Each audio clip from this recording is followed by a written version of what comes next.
আসসালামু আলাইকুম প্রিয় শিক্ষার্থীবৃন্দু, ওয়েলকাম টু মাই চ্যানেল। আশা করি তোমরা ভালো আছো। আমি আল্লাহর রহমতে অনেক ভালো আছি। তো আজকে আমি তোমাদের এসএসসি ফিজিক্সের যে দ্বিতীয় অধ্যায়টি রয়েছে মোশন অর্থাৎ গতি, এই অধ্যায়ের আমি লেখচিত্র নিয়ে আলোচনা করব। তোমাদের অনেকের কাছেই কিন্তু এই বিষয়গুলো অর্থাৎ যে লেখচিত্রের বিষয়গুলো একটু কঠিন মনে হয়, তোমরা ঠিকঠাক বুঝতে পারো না হয়তো বা অনেক সময় যে এটা আসলে কিসের লেখচিত্র এরকম। তো আজকে আশা করি তোমরা এই ক্লাসটি যদি দেখো তাহলে তোমরা ন্যূনতম এই দুইটা বিষয় পরিষ্কার হয়ে যাবে। দেখো যে দুইটা লেখচিত্র দেওয়া আছে, যে একটা হলো সরণ বনাম সময় আর আরেকটা হলো বেগ বনাম সময়, কিন্তু দুইটা দেখতে কিন্তু সেম। তুমি একটু দেখো, খেয়াল করো যে দুইটা তুমি দেখতেছো যে এদেরকে বাহ্যিকভাবে মনে হচ্ছে কি একেবারে সেম। হ্যাঁ, ঠিক আছে। অর্থাৎ এটা হলো যেমন দেখো, এটা হলো এক্স অক্ষ, তো এক্স অক্ষের সমান্তরাল রেখা, আবার এটা হলো এক্স অক্ষের সমান্তরাল রেখা। তাহলে দুটা দেখতে একরকম, কিন্তু কোনটা দ্বারা কি বোঝাচ্ছে যদি একটু বলি তাহলে দেখো যে দেখতে একরকম হলেও এটা কিন্তু দেখো সরণ বনাম সময়, অর্থাৎ এটা দ্বারা একটা কিছু মিন করবে, আর বেগ বনাম সময় এটা দ্বারা অন্য কিছু বোঝাবে কিন্তু। তাহলে আমরা প্রথমে যদি একটু দেখি যে সরণ বনাম সময় আর এই যে বেগ বনাম সময়, এই দুইটা দ্বারা কি বোঝাচ্ছে। তোমাদের কাছে আমার প্রশ্ন রইল, তোমরা নিজের একটু চিন্তা করো তো, এটা কিসের লেখচিত্র, এটা কিসের লেখচিত্র, একটু চিন্তা করো। আচ্ছা, ওকে, তোমরা হয়তো অনেকেই উত্তর খুঁজে পাচ্ছ যে কি হতে পারে। চলো এবার তাহলে আমরা একটু বিস্তারিত আলোচনা করি, আর তোমরা তোমাদের উত্তরের সাথে এই বিস্তারিত ব্যাখ্যাটা একটু মিলায় দেখো যে তোমরা যে উত্তরটা মনে মনে চিন্তা করছো এটা আসলে ঠিক হচ্ছে কিনা। সরণ বনাম সময় লেখচিত্র দেখো, এটা হলো এক্স অক্ষের সমান্তরাল রেখা। এই রেখাটা কি, এটা হলো এক্স অক্ষ, তাহলে এক্স অক্ষের সমান্তরাল রেখা।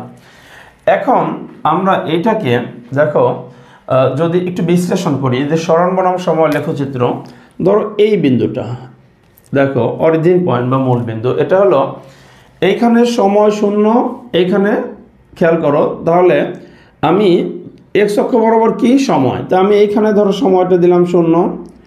আচ্ছা, জিরো থেকে শুরু করতেছি। এরপরে ধরো সাপোজ সময় 5 সেকেন্ড, আমি সময়ের এককটাকে আমি সময়ের এককটাকে সেকেন্ড এককে দিচ্ছি, সেকেন্ড। ওকে, তাহলে দেখো সময় এইখানে 5 সেকেন্ড, সময় 10 সেকেন্ড, সময় 15 সেকেন্ড, সময় 20 সেকেন্ড। ওকে, আচ্ছা, ও অক্ষ বরাবর সরণ বা ডিসপ্লেসমেন্ট দেখো, এখানে আমি দিচ্ছি যে সাপোজ সরণের মান এখানে, আচ্ছা সরণের এককটা আমি এখানে মিটার এককে দিচ্ছি। তাহলে সরণ এখানে আছে 5 মিটার, সরণ আছে হলো 10 মিটার, 15 মিটার, এইখানে হলো 20 মিটার। ওকে, এবার দেখো যে ওকে, এখন সময় দেখো, সময় যখন শূন্য, একটু মনোযোগ দিয়ে বুঝবা, সময় যখন শূন্য তখন সরণের মান কত, সরণের মান কিন্তু 20। সময় যখন শূন্য, সময় শূন্য, তাহলে আমি সময় যখন শূন্য তখন সরণ কি উপরের দিকে উঠবো, এই যে সরণ, কারণ সরণটা আমাদের উপরের দিকে ও অক্ষ বরাবর। তাহলে সময় যখন শূন্য তখন ও অক্ষ বরাবর উঠে দেখি সরণের মান হলো 20 মিটার। অর্থাৎ তুমি এখানে চিন্তা করো যে এটা তাহলে কি বোঝাচ্ছে, ধরো সময় গণনার শুরুতেই আমরা যখন টাইমটা স্টার্ট করব, সময় গণনার শুরুতে সরণ কিন্তু 20 মিটার। আচ্ছা, সময় যখন 5 সেকেন্ড, আচ্ছা তখন সরণ কত, দেখো এই 5 সেকেন্ড বরাবর তুমি একটু উপরে উঠে দেখো, তখনও কিন্তু সরণের মান 20 মিটার। সময় চলে যাচ্ছে, সময় পাস হচ্ছে, মনে করো এই যে 5 সেকেন্ডের পর আবার 10 সেকেন্ড হয়ে গেল, 10 সেকেন্ড, তখন সরণের মান কত, তখনও সরণের মান 20 মিটার। সময় যখন 15 সেকেন্ড তখন সরণের মান কত, 20 মিটার। অর্থাৎ প্রতি 5 সেকেন্ড পর পর আমি দেখতে পাচ্ছি যে সময় অতিক্রম হচ্ছে, কিন্তু একটা বস্তুর সরণের মানের কোনো পরিবর্তন হচ্ছে না। এবার চিন্তা করো তো যে তুমি দেখতেছো যে কোথাও তুমি দেখতেছো কি যে সময় চলে যাচ্ছে, অর্থাৎ তুমি মনে করো এক জায়গায় দাঁড়ায় আসছো ভালো, তো সেখানে একটা গাড়ি তোমার সামনে, এরকম তোমার সামনে একটা গাড়ি আছে, তো তো সময় পাস হয়ে যাচ্ছে, তুমি দেখতেছো সময় 5 সেকেন্ড, 10 সেকেন্ড, 15 সেকেন্ড, 20 সেকেন্ড, এভাবে সময় চলে যাচ্ছে, কিন্তু ওই গাড়িটার অবস্থানের পরিবর্তন হচ্ছে না। আচ্ছা বলো তো, তুমি ওই গাড়িটাকে তখন কেমন বলে ডাকবা? তুমি কি ওটাকে গতিশীল বলবা নাকি স্থির বলবা? অবশ্যই সময়ের পরিবর্তনের সাথে বস্তুর যদি পরিবর্তন না ঘটে তখন তুমি তাকে স্থির বস্তু বলে ডাকবা। তো এইখানে দেখো সময় 5 সেকেন্ড, 10 সেকেন্ড, 15 সেকেন্ড এভাবে সময় পাস হচ্ছে, কিন্তু 5 সেকেন্ডের সময়ও স্মরণ 20, 10 সেকেন্ডের সময় স্মরণ 20, 15 সেকেন্ড সময় স্মরণ 20, অর্থাৎ সময়ের পরিবর্তনের সাথে বস্তুর স্মরণের অর্থাৎ অবস্থানের কোনো পরিবর্তন হচ্ছে না। তখন আমরা এটাকে বলবো স্থির বস্তুর লেখচিত্র। তাহলে আমরা এইখান থেকে আলোচনা করে আসলে কি পাচ্ছি? এটা হলো একটা স্থির বস্তু। এটা কেমন একটা বস্তু? এটা হলো স্থির বস্তু। হ্যাঁ, ঠিক আছে। তাহলে আমাদের এরকম যদি দেয় সরণ বনাম সম লেখচিত্রে এক্স অক্ষের সমান্তরাল রেখা দ্বারা কি বোঝানো হচ্ছে? সময় বনাম সরণের লেখচিত্রে সরণ বনাম সময় লেখচিত্রে এক্স অক্ষের সমান্তরাল রেখা দ্বারা স্থির বস্তুকে নির্দেশ করে। তো এটা তোমরা আশা করি বুঝতে পারছো। যে এরপরে আমরা নেক্সট দেখো, এটা বেগ বনাম সময় লেখচিত্র। আচ্ছা, বেগ বনাম সময় লেখচিত্র দেখতে দেখো, এটা যেমন তুমি দেখছো যে এক্স অক্ষের সমান্তরাল রেখা, এটাও কিন্তু এক্স অক্ষের সমান্তরাল রেখা, কিন্তু এইখানে ডিফারেন্সটা কি? তাহলে আসলে ডিফারেন্সটা হলো দেখো, এটা কিন্তু বেগ বনাম সময়। দেখো ও অক্ষ বরাবর কি আছে? বেগ আছে। অ্যাকচুয়ালি তুমি যে কোনো লেখচিত্র যখন তুমি অ্যান্সার করতে যাবা দেখবা বেসিক্যালি এগুলো একটু এমসিকিউ বেশি আসে।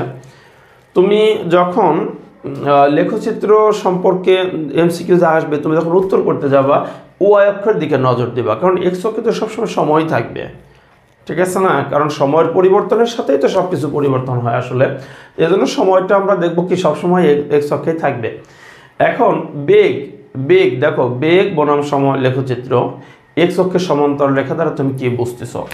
আচ্ছা দেখো, সেম আমরা একটু বিশ্লেষণ করি। সময় শূন্য, ওকে, সময় ধরে নিলাম আমি, সময়ের এককটা কি? সেকেন্ড, ওকে, সময় এক্স অক্ষ বরাবর। আর এখানে বেগের ইউনিটটা আমি দিচ্ছি মিটার পার সেকেন্ড, ওকে। সময় যখন এতে 5 second, 10 second, 15 second, 20 second, 25 second, ওকে।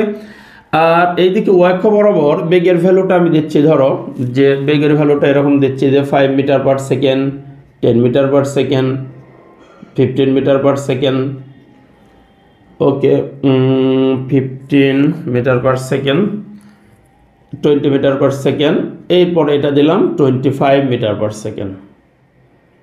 আচ্ছা আমি এটাকে একটু সরিয়ে দেই। আচ্ছা, বেগ ইউনিটটা হলো মিটার পার সেকেন্ড, ওকে। 20-র পরে এটা হলো 25 মিটার পার সেকেন্ড। দেখো সময় যখন শূন্য তখন কত? সময় যখন শূন্য বেগের ভ্যালু কত? বেগের ভ্যালু কিন্তু এই যে 25 মিটার পার সেকেন্ড। সময় শূন্য তখন তুমি বেগ উপর দিকে উঠে দেখো কত আছে, এই যে 25 মিটার পার সেকেন্ড। আচ্ছা, সময় যখন 5 সেকেন্ড তখন বেগের ভ্যালুটা কত? 25। সময় যখন 10, বেগের ভ্যালু কত? 25। দেখো সময় প্রতি 5 সেকেন্ড পর পর আমি যখন যাচ্ছি, সময় যখন 5 তখনও কিন্তু, সময় যখন 5 তখন এই বেগের ভ্যালুটা কিন্তু 25। সময় যখন 10, বেগের ভ্যালুটা 25। সময় যখন 15 সেকেন্ড তখনও বেগের মানটা 25 মিটার পার সেকেন্ড। অর্থাৎ এই যেখানে দেখতে পাচ্ছি প্রতি 5 সেকেন্ড পর পর এই যে সময়ের পরিবর্তন হচ্ছে, 5 সেকেন্ড করে সময় চলে যাচ্ছে, কিন্তু বেগের মানে কি কোনো পরিবর্তন হচ্ছে না? বেগের মান তো কোনো পরিবর্তন হয় না, 25ই থাকে। যে কোনো বস্তু আমরা যদি দেখি যে নির্দিষ্ট দিকে একই বেগে চলতে থাকে তখন আমরা সেটাকে কিন্তু সমবেগ বলি। তাহলে এটা কিসের লেখচিত্র? দেখো যে এটা কিন্তু সমবেগের লেখচিত্র, ইউনিফর্ম ভেলোসিটি। তো এরকম প্রশ্ন তোমাদেরকে দিয়ে যখন বলবে বেগ বনাম সময় লেখচিত্রে এক্স অক্ষের সমান্তরাল রেখা কি নির্দেশ করে? বেগ বনাম সময় লেখচিত্রে এক্স অক্ষের সমান্তরাল রেখা সমবেগ নির্দেশ করে। তো আশা করি তোমরা আজকের ক্লাসটি বুঝতে পারছো। তোমাদের শুভকামনা এখানে সমাপ্ত করছি। আল্লাহ হাফেজ। আসসালামু আলাইকুম ওয়া রাহমাতুল্লাহ।